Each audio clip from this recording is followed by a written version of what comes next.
Assalamualaikum warahmatullahi wabarakatuh. Halo semuanya, saya Febiola Sumarno dari kelas 11 Perawatan 2. Di sini saya ingin menjelaskan tentang materi difusi, osmosis, dan transfer aktif. Ada 3 cara perpindahan molekul, diantaranya adalah difusi, osmosis, dan transfer aktif.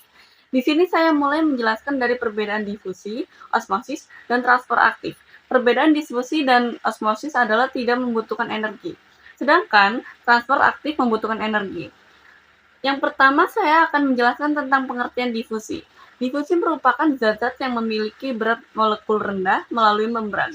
Difusi termasuk zat yang dapat berpindah dari larutan berkonsentrasi tinggi ke larutan berkonsentrasi rendah. Perpindahan zat ini juga terus terjadi sehingga tercapai keadaan seimbang. Pada saat keadaan seimbang konsentrasi kedua larutan sama besar. Yang kedua, pengertian tentang osmosis. Membran sel membatasi isi sel dengan lingkungan sekitarnya.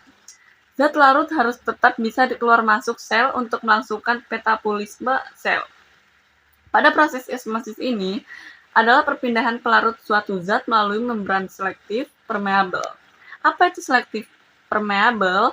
Selektif permeabel adalah tidak semua molekul dapat melalui membran tersebut.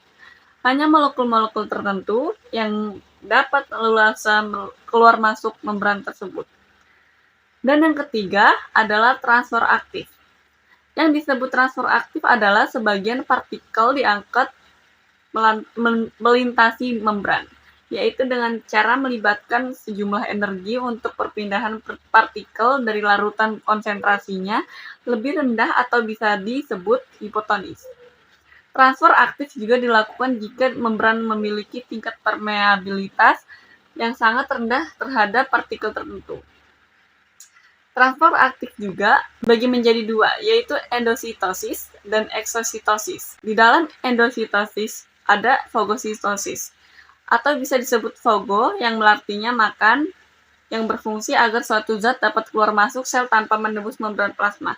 Dan ada juga pinositosis, atau bisa disebut pinos, dalam artinya minum, yang berfungsi agar terjadi tonjolan sitoplasma, disebut juga sepodopia, menyelubungi suatu zat padat di luar sel, dan pada suatu zat tersebut akan berbentuk membran yang terlepas dari membran plasma yang membentuk suatu kantong yang disebut fagositifakula. Pada proses pinositosis tidak juga terbentuk tonjolan protoplasma, tetapi cairan seolah-olah ditarik oleh membran dan biasanya terlihat dalam proses pinositosis. Biasanya berupa zat cair.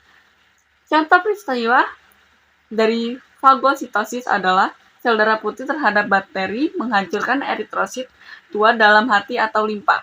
Sumsum merah oleh sel-sel retikuloendotelial.